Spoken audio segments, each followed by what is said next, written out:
Olá, meu nome é Mário Falcão, eu sou cirurgião oncológico e trabalho no serviço de coloproctologia do Hospital Aristide Montes, onde fazemos o tratamento de câncer de colo, de reto e de ânus.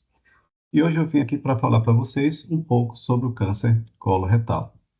O câncer coloretal, ele tem a sua importância, pois é uma neoplasia de alta incidência e mortalidade. Mundialmente, ele é responsável por terceira causa de câncer e pela segunda de mortalidade. É uma doença que se inicia a partir dos 50, 60 anos na população. Entretanto, o que a gente tem observado é uma maior incidência de câncer coloretal em pacientes jovens e está sendo comum a gente encontrar pacientes com 30, 40 anos já com neoplasia coloretal, o que antes a gente não via esse fato. É uma neoplasia que, pelo sua origem, desde o início de uma lesão benigna até se transformar numa lesão maligna, uma lesão invasora, ela tem um tempo muito longo, cerca de 10, 15 anos.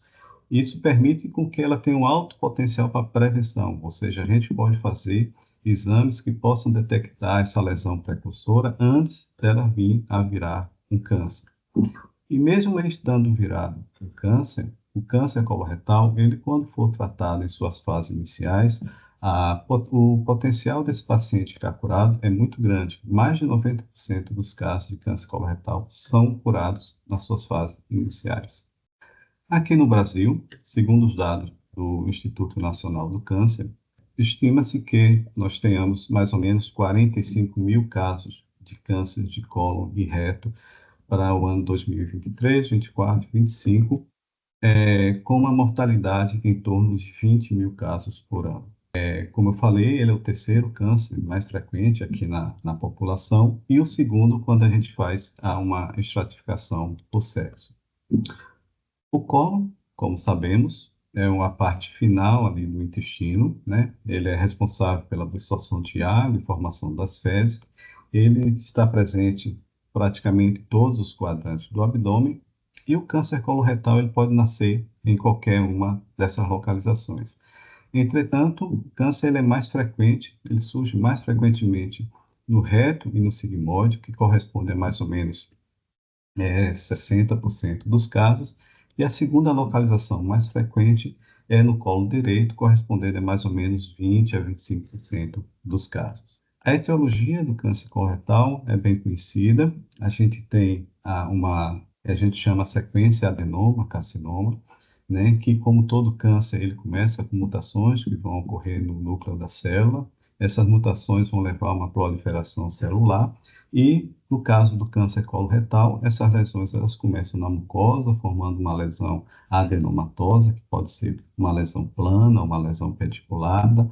À medida que essas células vão se dividindo, vão invadindo mais essas camadas, enquanto ele estiver localizado só na mucosa, ou seja, que a gente chama um carcinoma in situ, ele ainda é uma lesão que a gente considera benigna, uma lesão ainda que não tem capacidade de dar metástase. Nessa fase, a gente ainda pode evitar o surgimento do câncer simplesmente fazendo a remoção dessa lesão. À medida que essas células vão se proliferando e invadindo a parede do colo, né, invadindo ali a mucosa, ele já começa a ter a capacidade de dar metástase, a gente já começa a chamar uma lesão maligna, e mesmo nessa fase inicial, a gente ainda pode tratar com alta taxa de cura. À medida que o câncer ele vai avançando, invadindo cada vez mais a parede do intestino, dando metástase para linfonodos, para órgãos à distância, então a taxa de cura ela vai diminuir.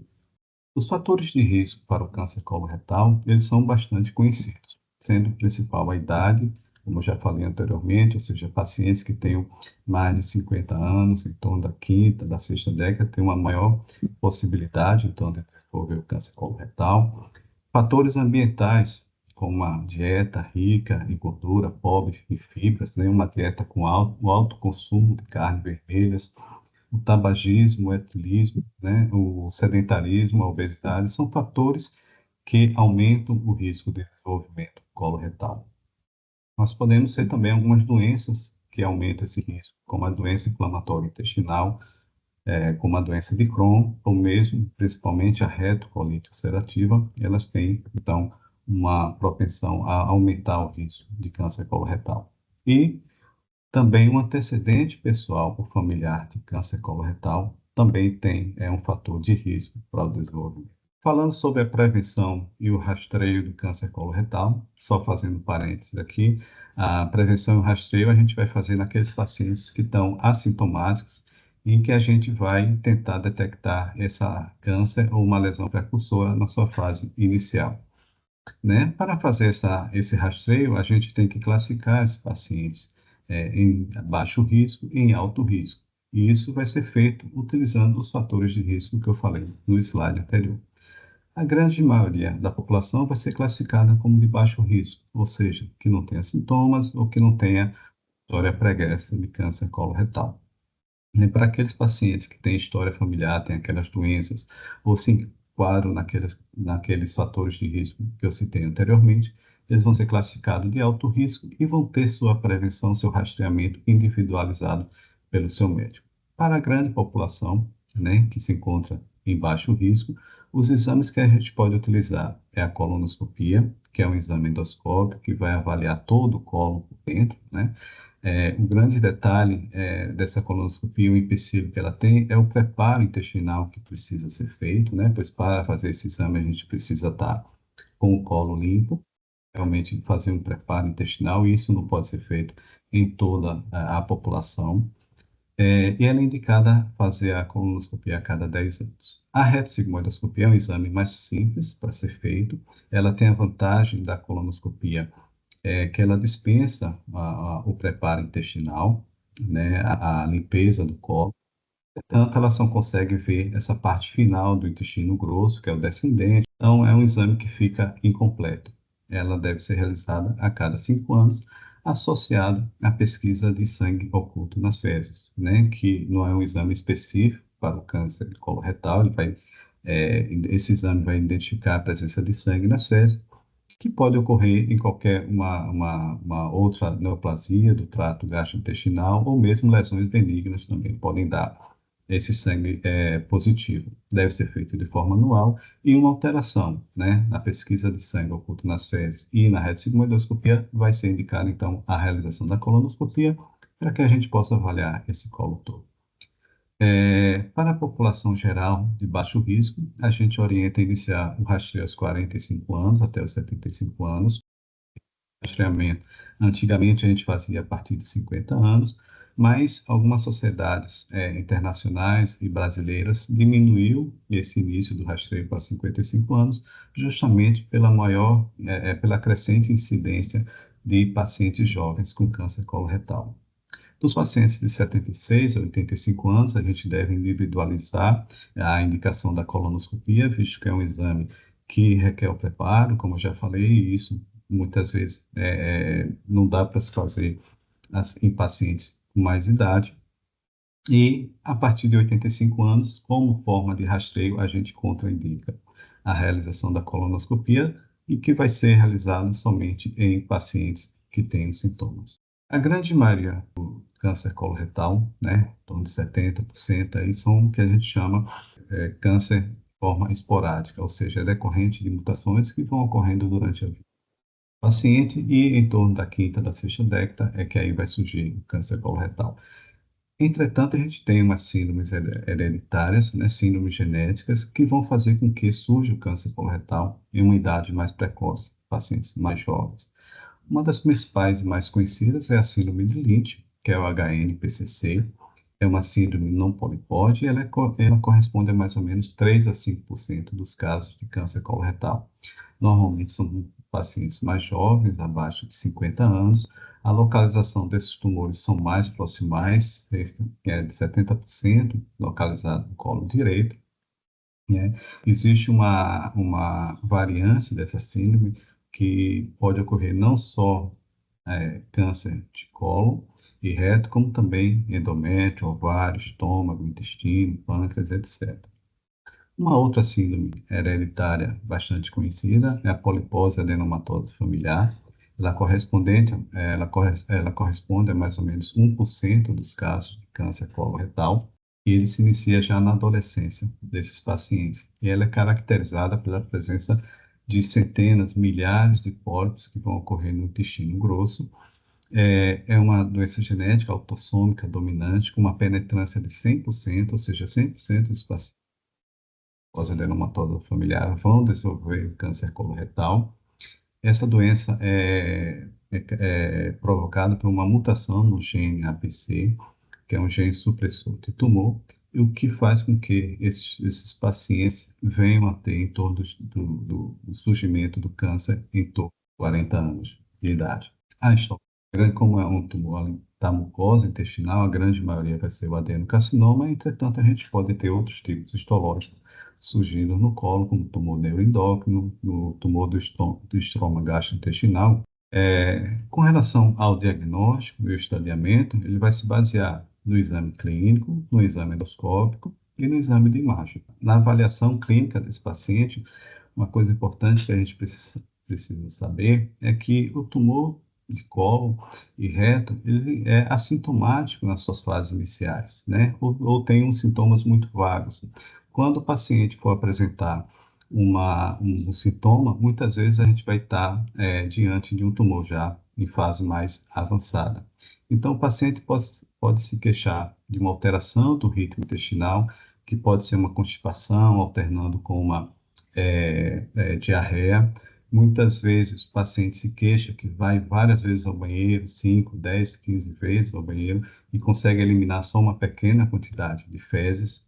Muitas vezes essas fezes podem estar com sangue presente ou muco. Os pacientes muitas vezes se queixam que eliminou uma gelatina, um catarro nas fezes, que é justamente uma secreção produzida pelo tumor. A gente pode ter sintomas inespecíficos, como astenia, anorexia, uma dor ou um desconforto abdominal, né? Uma perda de peso não intencional, tenesmo, que é aquela urgência de evacuar, e muitas vezes o paciente chega no banheiro e não consegue eliminar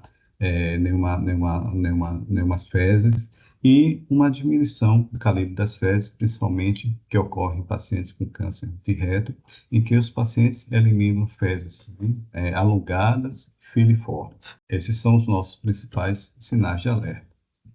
Com relação ao exame físico, mais uma vez, quando a gente for encontrar algum achado no exame físico, muitas vezes os pacientes realmente já vão estar numa fase um pouco mais avançada.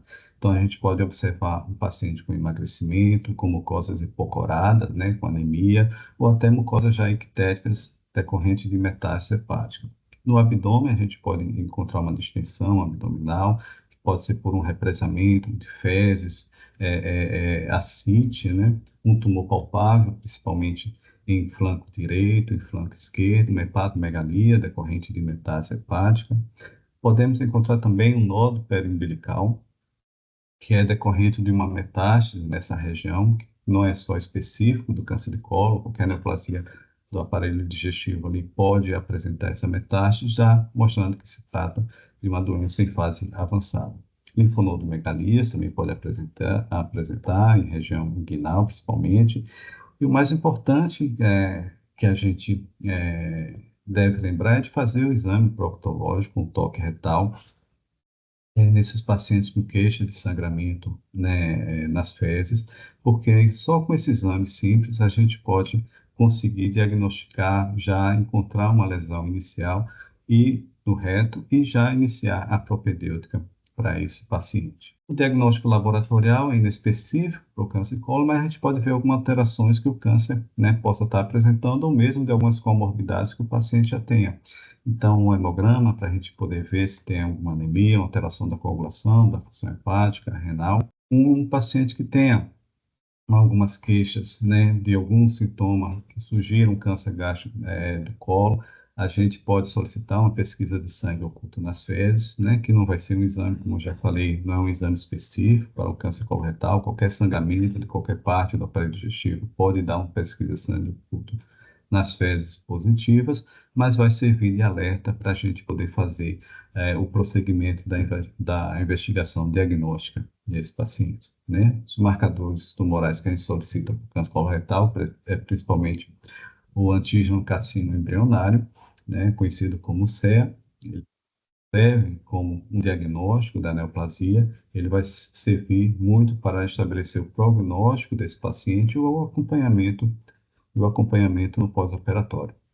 O diagnóstico definitivo do câncer coloretal, ele vai ser por endoscopia, né? E a colonoscopia, de novo, é o padrão ouro para o nosso diagnóstico.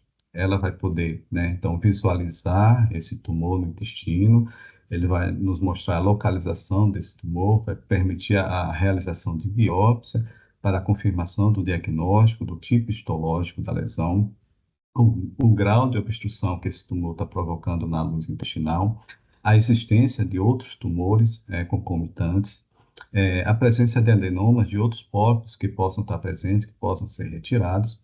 E em alguns casos de lesões iniciais, a colonoscopia ela mesma já pode fazer o tratamento, fazendo a ressecção inicial dessas lesões.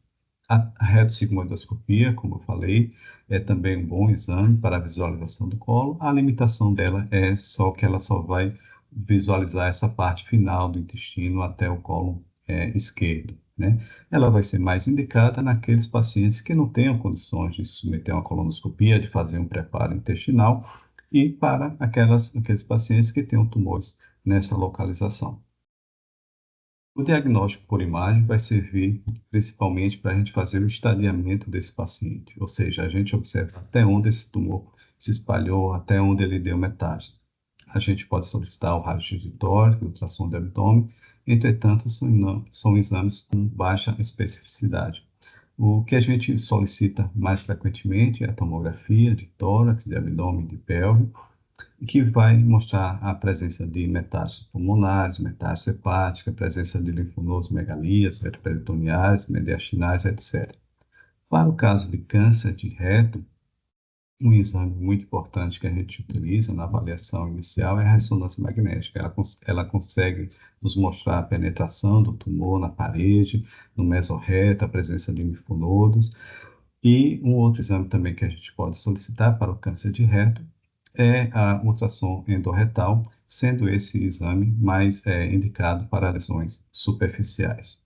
O PET-CT faz, mas ele não é utilizado na avaliação inicial. Normalmente a gente faz essa solicitação do PET quando o paciente já tem algum diagnóstico de metástase. Após então a gente fazer os exames de imagem, de estadiamento para esse paciente, a gente vai classificar ele no que a gente estadiamento TNM, que é tumor, linfonodo e metástase. Aqui tem uma tabela resumida aqui para vocês, mas basicamente ela vai avaliar o T, que é a invasão do tumor na parede intestinal, o N, que é a presença ou não de linfonodos, e o M, que é a presença ou não de metástase à distância. Com esses dados, a gente vai colocar numa tabela e a gente pode ver aqui que quanto maior o estadiamento desses pacientes, menor vai ser a sobrevida, né? Mostrando mais uma vez que a melhor forma de a gente fazer o tratamento do câncer do colo retal é fazer o diagnóstico nas suas formas iniciais, né? É onde a gente vai ter a maior sobrevida dos pacientes. Após o estadiamento, então, a gente vai fazer o planejamento cirúrgico do paciente, né? Primeiramente, a gente vai observar as condições clínicas do paciente, a existência de comorbidades, né? Se esse paciente está com anemia ou não, o grau de desnutrição que esse paciente vai apresentar, e juntamente com o estadiamento, então a gente vai decidir se o paciente vai ser submetido a uma ressecção curativa, a uma ressecção paliativa ou mesmo a ostomia, para evitar que esse paciente venha apresentar alguma obstrução. As vias de acesso para o tratamento cirúrgico, elas podem ser por laparotomia ou por cirurgia minimamente invasiva, como a laparoscópica ou a robótica. Todos esses três formas de tratar eles têm o mesmo resultado oncológico, sendo que as cirurgias minimamente invasivas, ela tem uma alta mais precoce, uma menor dor causada ao paciente e um restabelecimento das suas atividades habituais mais rápido. Bom, falando agora um pouco sobre o tratamento, como eu já citei antes, nas lesões iniciais, em que o tumor está localizado apenas na mucosa, na submucosa, a gente pode fazer o tratamento inicial por uma ressecção endoscópica, evitando assim uma cirurgia. Vai ser essa ressecção, ela vai ser indicada naquelas lesões que são polipóicas, que possam ser ressecadas com fragmento único, né, totalmente ressecado, com margens livres, que tem uma histologia favorável, Então, nesses casos, a gente pode fazer o tratamento somente com a endoscopia. No caso que o tumor não possa ser ressecado, né, pela endoscopia, ou ele estiver num estadiamento mais avançado, o estadiamento 2 a 4, desde que seja ressecável, né, o estadiamento clínico 4, quando o paciente já tem alguma metástase. Então, o objetivo da cirurgia nesses pacientes com esse estadiamento vai ser a ressecção oncológica, com margem de segurança, né, tridimensional de pelo menos 5 centímetros. A gente faz a ligadura dos vasos cólicos na origem para retirar todos os linfonodos, né? O ideal é que a gente tire pelo menos 12 linfonodos. E quando o paciente apresenta metástase, essas metástases elas podem ser ressecadas tanto no mesmo tempo cirúrgico como no segundo tempo cirúrgico. Para o tratamento cirúrgico do tumor de reto, a gente modifica um pouquinho, né? Normalmente, a gente inicia o tratamento com uma rádio e quimioterapia, que é o que a gente chama tratamento neoadjuvante. Após esse tratamento vai durar ali em torno de um mês. Após esse tratamento, a gente faz uma avaliação da resposta, né, que vai ser com o exame físico, com o exame endoscópico e com o exame de imagem. A partir daí, então, a gente vai avaliar, né, qual vai ser o tratamento cirúrgico que a gente vai indicar para esse paciente, que pode ser a ressecção do reto, com incisão total do mesorreto, que é o padrão retal, ou, no caso dos tumores que estejam acometendo o esfíncter, a indicação vai ser, então, a realização de amputação abdômen perineal do reto, com a colocação de uma colostomia definitiva. Para aqueles pacientes que não tenham condições de submeter a um tratamento cirúrgico ou paliativo, que vai ser principalmente com derivações intestinais para que o paciente não venha apresentar uma obstrução. Essas cirurgias podem ser uma colostomia, uma ileostomia ou mesmo uma anastomose ileocólica. E para aqueles pacientes que apresentem complicações do tumor primário, como sangramento, obstrução, perfuração, a gente pode indicar uma ressecção não oncológica, isso vai melhorar a qualidade de vida do paciente. Então, após a cirurgia, a gente vai encaminhar o paciente para a oncologia clínica, que vai avaliar o tratamento adjuvante. Normalmente, os pacientes que têm indicação de quimioterapia no pós-operatório são aqueles que são de estadiamento 3, ou seja, aqueles que tinham linfonodos positivos ou aqueles que tinham metástases que foram ressecados. Um outro paciente também, aqueles com estadiamento clínico 2, né, de alto risco, que são aqueles pacientes que tinham CE elevado, que foram operados obstruídos ou perfurados, que tenham lesões pouco diferenciadas ou que fizeram uma linfadenectomia adequada com menos de 12 linfonodos. Para aqueles pacientes que têm uma doença sistêmica irressecável, vai ser indicado, então, tratamento paliativo para eles. Então, após a cirurgia, a quimioterapia, a gente vai colocar esse paciente em segmento. A gente faz isso solicitando alguns exames durante pelo menos um período de 5 anos, né?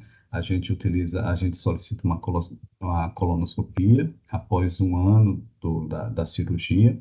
Se essa colonoscopia vier normal, depois a gente solicita uma com 3 e outra com 5 anos. A gente utiliza o raio-x do tórax, o ultrassom de abdômen, o CE, para acompanhamento no pós-operatório, em torno de 3 a 6 meses, até o terceiro ano, e anual a partir do quinto ano. E também podemos solicitar uma tomografia, né, de tórax e abdômen anualmente até o quinto ano. Essas foram as referências bibliográficas que eu utilizei para fazer essa aula. E eu queria fazer o nosso agradecimento dizendo que o Hospital Aristide Maltês, juntamente com o seu serviço de coloproctologia, está aberto a receber os pacientes com câncer de colo, de reto e ânus, em todas as suas fases evolutivas para podermos fazer o tratamento. Muito obrigado.